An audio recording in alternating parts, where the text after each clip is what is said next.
Hi, my name is Stephen Aicardi. I'm the executive producer for the television show Golf Destination, and we've partnered with travelforgolf.com. And what we hope to do with this podcast is really enlighten and have people learn about their upcoming travel trips. And what we've done is we brought Dove Jones in, who's a travel expert who's been all over the globe. And she joins us now to talk about one of the biggest days in European golfing travel. It's the St. Andrews Advanced Ballot, and when they finally allot all of their tee times. Thanks for joining us, Dove. Hi, Steve. Great to be here. So I don't know if a lot of people know about this, but I think it'd be best if you could explain how the whole tee time system at St. Andrews works. Well, the tee time system at St. Andrews is a little different than any other tee time system in the world in that they reserve a lot of the tee times for a daily ballot and also for what's coming up, which is the advanced ballot. The advanced ballot, the dates have not been quite set yet, but it will be sometime in mid-September, where they actually have a lottery for advanced guaranteed tee times for the 2026 season. Again, it's a limited number, but you can apply for old course tee times through the system. I would suggest that people go up right now and sign up for the newsletter, which is standrews.com. That is the Links Trust, which controls all the tee times on the various courses in St. Andrews. What you'll do is it's a 2-week window when it starts. It doesn't matter when you enter the 2-weekend window. In other words, there are thousands of people that will be entering. So if you enter on the first day or the last day, it's better to have all your ducks in a row, have all your people. They're going to ask you the names. There's certain restrictions on it. You will have to buy not only your old course tee time, but a tee time on one of their other courses. They have multiple courses there and also a dinner. In order to participate in the ballot. You'll be notified if you're successful in about the middle of October. So that's one way to get a guaranteed time on the old course. The other way to get a guaranteed time on the old course is to go through an authorized provider. The old course, the Links Trust is actually going to start to restrict some of the number of those authorized providers in 2027, when they also will be hosting the Open Championship. If you're not on a tour operator list for a guaranteed time that they've been allotted, your only other option for a guaranteed time is by entering this ballot, which again will be the middle of September. Other than that, if you show up in St. Andrews and don't have a tee time, there is the daily ballot. There are not a lot of tee times. The ballot overall last year was over 100 names every day. So your chances are not quite what they used to be, but that doesn't matter. I mean, playing the old course is iconic. It's wonderful, but it shouldn't define your trip to Scotland.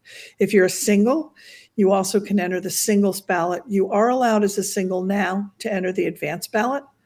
Or if you show up in St. Andrews to enter the single ballot, there's no more camping out overnight for a tee time.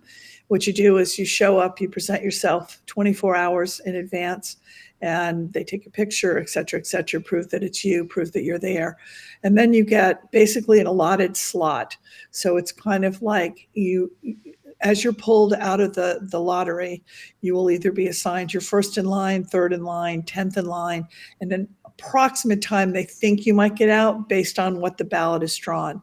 The ballot to enter as a twosome or more, you enter 48 hours in advance, and they will pull it again, 48 hours in advance. You'll know whether you've gotten on or not that night. And then they kind of can see by what the configuration of the tee times that are allotted, how many slots they have for a single. It's not that easy. It's also not that inexpensive anymore. I think the first time I played the old course almost 30 years ago, it was 60 pounds. Now it's over 300.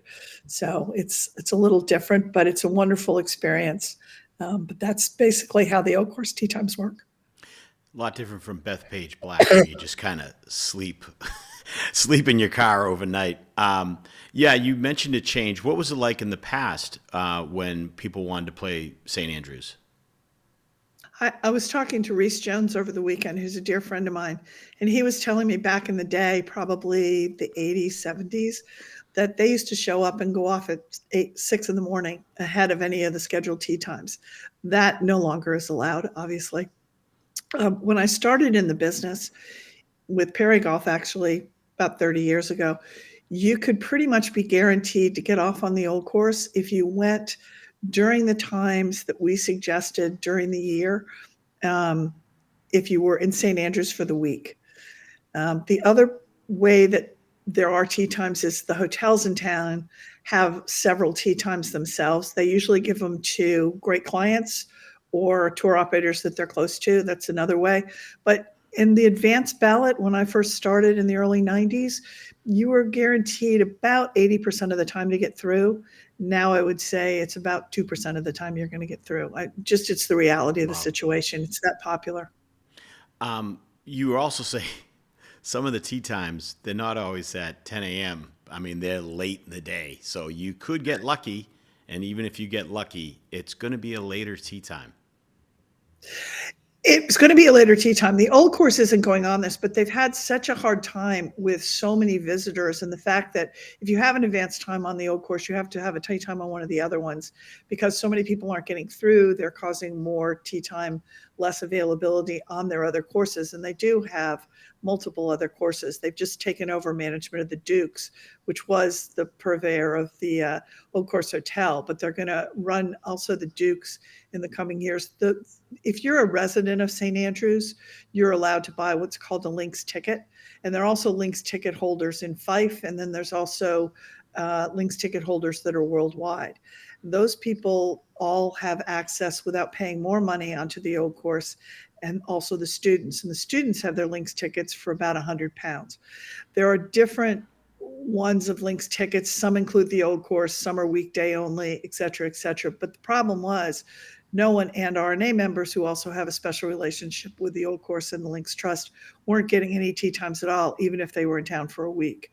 So yeah, it's your chances of getting the exact tee time you want probably are in the slim and none range, but that doesn't mean, I mean, one of the great things of playing the old course is it stays light from May to, now it stays light to almost 10 o'clock. So actually those late rounds sometimes are better. Once it gets going on the old course, it's a little like Pebble Beach. You're looking at 5 and 6 hour rounds, especially because of the loop, which is like 9-10, because they're drivable holes now. So it really holds everything up. So you really are looking at 5.5, 6 hour rounds sometimes on the old course, where it should be 3.5 hours. I know this doesn't really pertain to the general public, but I just kind of thought of someone that I know, like my son's college roommate was from St. Andrews, and he is so. If you knew someone from St. Andrews, you could actually that could benefit you. How? Well, pretty much it's only like if it's a member of one of the clubs or an RNA member that Okay. has a guest slot as well. Yeah. But yes, they can enter the local ballot. And what's the difference between the local ballot? I mean, obviously there must be more tea times available. There are tee times available. It's a little bit of there's not a lot of transparency on exactly what the tee time situation is. It used to be Thursday afternoon, every other tee time was visitor local, visitor local.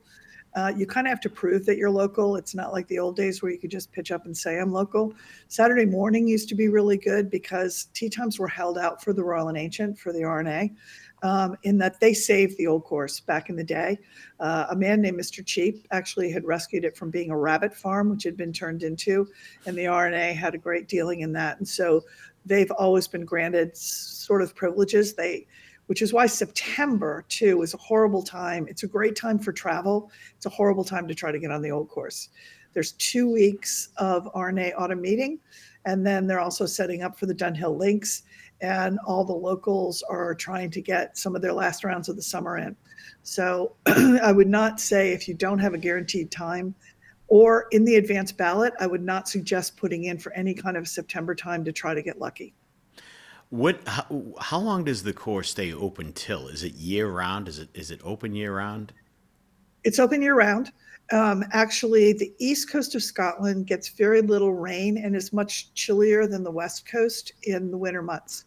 Therefore, the growth isn't very good. So from October, I think it's around 15th until April, you are playing off of mats, which aren't bad Huh. once you're used to it. Basically, you carry this little piece of AstroTurf around and you hit off the mat, so you're not digging divots into the turf because there's just no grass growth on the east side of Scotland. It's why, too, the Castle course and Barney closed during the winter. Most of the links courses, though, will stay open. They're just a little different situation. You can also buy winter packages. Again, I really suggest going up and utilizing the standrews.com website. There's packages up there. They always have specials. They will notify you by email of anything coming up. They'll notify you ahead of time of exactly when they decide to do the ballot. I mean, I talked to the Links Trust yesterday. So, and specifically, they said, we still don't know. We think it's going to be about a month from now. Why is But there a that's mystery really, surrounding that date? Like, why wouldn't they know? I have no idea. They're a Yeah, law unto that's themselves like interesting. Augusta. Yeah, yeah. It's normally happened in August. This is the first year they've really pushed it back a little bit, and I'm not really sure why. I tried to have a meeting with the trust when I was just over there a week ago, and unfortunately, the 2 weeks of August too tend to be everyone's, as they call it over there, Hall's time. Everyone takes a little bit of a break before the fall starts up again, especially in St. Andrews because it's really busy in September. Now, you said that from the ballot, you believe that some of the smaller travel operators are going to be X'd out of this. Should people be, well, that, number one, and number two, should people be concerned if they've already booked a trip for 2026? And I mean, tee times have not been allocated yet. Should they be concerned about They that? have for the No, because that's the way it's always worked. The tour operators and that uh, reducing the number of authorized providers will come in 27, not Okay. this year. The tee Sorry. times for this next summer, no, that's fine. No, next summer have already been allocated. So if you have a guaranteed time through your tour operator, you pretty much now know exactly when Okay. it is. Even when they give out even when they allocate to the tour ops, they basically say you have 10. They don't exactly tell you, you have 10, 2 in April, 2 in May, 1 in July, 2 in August. They're at 10 o'clock on Tuesday. That still is another level that kind of goes through. But if you have a guaranteed time and you've paid well for it, you're fine, you're safe. As far as the daily ballot goes, it's just been a little more precious than before. There's just more people. And that's why there's just more people. The lift, when I started in the business, you basically took one trip to Ireland and one trip to Scotland and did the grand tour. You did all the big ones in that. You Right. did the Muirfields and the North Barracks, and then you went up and played St. Andrews, one of the ones, and you played the old and you played the new. You went to Glen Eagles. You might go up to Dornoch. You went over to Turnberry and played Royal Troon or Prestwick. You could get on them, and that was kind of the grand tour. Now there's a lot more lift. I'll tell you, just from your home place, I just took a Delta flight into Edinburgh when I went over the last couple of weeks, and it was fantastic. First of all, it was a wide body, which was great. Mm-hmm. It wasn't full, which was also great. But I mean, it's only a 5.5 hour flight. It was a Delta flight. It was great. Now there's a lot more service during the summer into Scotland and into Ireland. So it's a lot easier, and you can even go for long weekends. People are doing now. So the whole dynamic has really changed. Yeah. I advocate the old course is great, but I think pushing out. There's so many courses within an hour and a half of St. Andrews. There's over 60 championship 18-hole golf courses within an hour and a half. So if you go and you don't get on the old course, it certainly doesn't impede your trip to Scotland and why you went to Scotland. Yeah, it's a bucket list thing, but and we've talked obviously aside from this, and we're just talking about different. Some people want to play all the big ones. Some people just want to play some great golf, and you said there is still opportunity for a discounted rate or cheaper golf. That is fantastic. Mm-hmm. There's a lot of that. And the other thing I recommend too is if you're now planning to go next summer, depending on where you're going, but if you're trying to pick off some of the big ones, I really think that traveling in a twosome, possibly a threesome versus a foursome, you're going to have a lot better luck on trying to get tee times. For one, there's always members' times. There's also times where other twosomes and threesomes have a guaranteed time. You can slot in with them. The spontaneity of popping over is a little less if you're trying to play the big name courses, but there's still plenty of availability. There's 587 courses in Scotland, and I would say that, you know, all of them are worthy of playing, especially if you meet members and stuff. But the old course it's a law unto itself, and you really have to have your ducks in a row. And when you apply for this ballot, you have to have all the names, all the handicaps, all the clubs, etc. And you're kind of tied to those. A lot of times it's difficult for someone to get all that in advance. Yeah. So just talk specific. So what is required when you fill out that ballot? Well, what's been required in the past, and again, I don't have everything because they haven't announced it in full, so I don't want to give anybody misinformation. Right. But I mean, right. We're not going to give misinformation, but what they've done in the past. Yeah. What they've done in the past is you can't ask for more than 3 consecutive tee times. So 12 people. They may cut that back to 8 this time. I'm not sure. What's required is you need the names of all the participants and their home clubs and handicaps.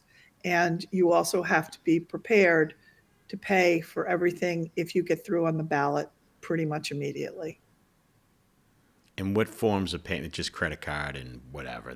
Credit card. Sure, yeah. Credit card. Well, that's interesting. And I think this whole, you know, the scarcity of tee times at premier places and then the cost, this has all happened for the most part in the last 5 years, right? Would you say? I mean, I just think it's boomed in Ireland and in Scotland, and the prices just keep going up because of the golf traveler. Am I correct in assuming that? Yes. And so what's happened too was post-COVID, Britain was a lot more, well, you are sort of in a restrictive state, but down here in South Carolina, we could move around. However, we were restricted from going to the beach, which I never understood. But in Britain, you were allowed outside 1 hour a day, basically. But then they decided to open up the golf. And what happened was people that had sort of let their memberships and things be dormant because it's fairly inexpensive to belong to a lot of the private clubs in Scotland, they rediscovered they actually liked golf, and it was one way to get out of the house. And then they allowed people to play golf, basically because you were in a foursome and you were near other people and et cetera, et cetera. So golf just kind of boomed, and it was good for them because there weren't any traveling golfers. There was almost a year and a half of no income, even for the American tour operators, because everything for the summer of 2020 had been paid for. So as they accommodated it in 21 and 22, even some extended into 23, getting them tee times and rescheduling their trips, they basically were working on income they'd already taken in. Wow. So the clubs and everything just expanded. People joined, local people joined. And so what they discovered too was there was a lot of disposable income pent up so that they could take tee times 2, sometimes 3 times above what they had. They cut their visitor times. And also the members, even before that, especially at places like Dornoch and North Berwick, were screaming that we want some of our tee times back. Ballybunion was another one. We want some of our tee times back. And they could reduce the number of visitor times, but maintain the same level of income by increasing the green fees. Right. And that's really where it came from. I think I was listening to a podcast this morning, and they were kind of advocating, well, you know, the subscriptions, the due subscriptions are so inexpensive that the older members aren't quitting and letting the younger members in, which I thought was funny because most clubs have an older membership. It's always been inexpensive over there to maintain your golf membership, and it's really their social circle. So right. That's where it came from, though. So if people want to talk to you or learn into some of your expertise, what's the best way for them to get in touch with you? I'm assuming through the travelforgolf.com website. For the travelforgolf.com, Travel for Golf has really been set up through my expertise and through my experience that more and more guys, girls, couples, especially there's a lot more couples traveling. Before you go on from that, you said, and that was interesting, we were talking before, that on your flight to Aberdeen, you kind of got a good gauge of how people are traveling for golf, correct? Right. I've done this since I started traveling overseas. I can work the President's Club or the waiting area of the airplane over to Scotland or Ireland, wherever I'm going. You're a transmitter, not a receiver, Duffy. You're right. Right. Well, it's great though. And it's my kind of personal marketing. I mean, if you only read things or you only listen to some of these podcasts and stuff, you get a very different idea of what actually is happening out in the world. Yeah. More and more guys are doing it on their own, mostly because there's more and more lift. People are taking more and more trips. It used to be one trip to Scotland. Now it's multiple trips to Scotland or Ireland or wherever it is, because it's more affordable.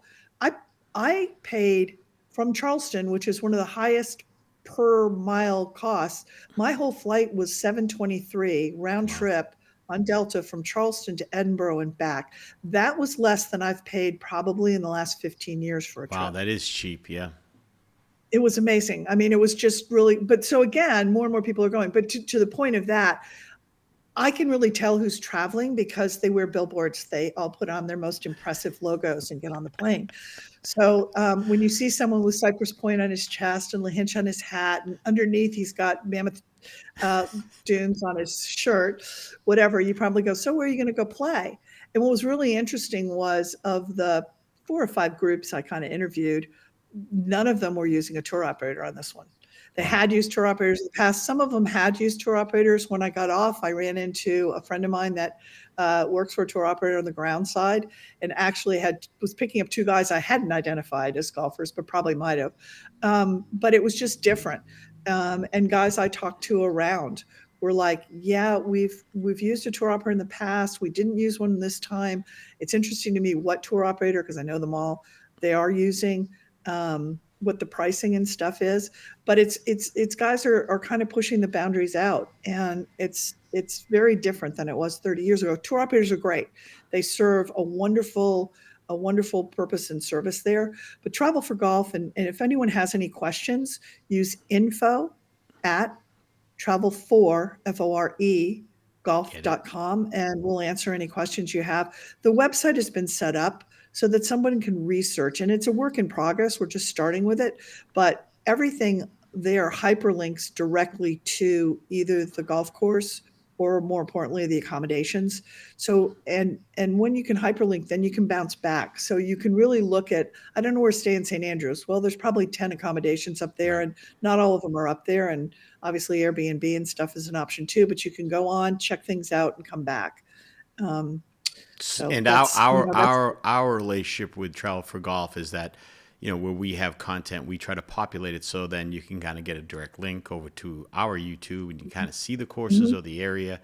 But it's a great resource, and Dove is an incredible resource. So definitely check that out. And she will answer your email. She loves to talk golf, and it's been great having you on. And we're going to do some more of these, hopefully weekly. So, but thanks so much about that ballot. It's kind of interesting. I don't think it's something that most golfers think about. I know the travel operators do, but it's kind of an interesting time, and it's something to keep an eye on every morning to see if they've finally announced the date, and maybe take a shot for yourself and be part of the 2% absolutely. that gets it, right? And even if you're working, and most tour operators will tell you, even if you've planned a trip to St. Andrews with them, they will have you enter the ballot, this advanced ballot, because it's a lot easier to schedule the rest of your trip knowing you have a guaranteed time. Oh, yeah. So that's why I say there's a lot of people that are going to be entering it. I suggest early April, as early as you can do. That's where I've had success still with some people. I would stay completely away from Memorial Weeks around it. It's also bank holidays over there. Their bank holidays are the last weekend in August, the last Monday in August, the first Monday in May, and the last Monday in May. So when you're doing your research, also check those things. That's a great point. Excellent. All right. Well, Dove, thanks so much. I kind of learned a lot from this, as I generally do when I speak to you. And thanks for joining us. Thanks so much, Steve.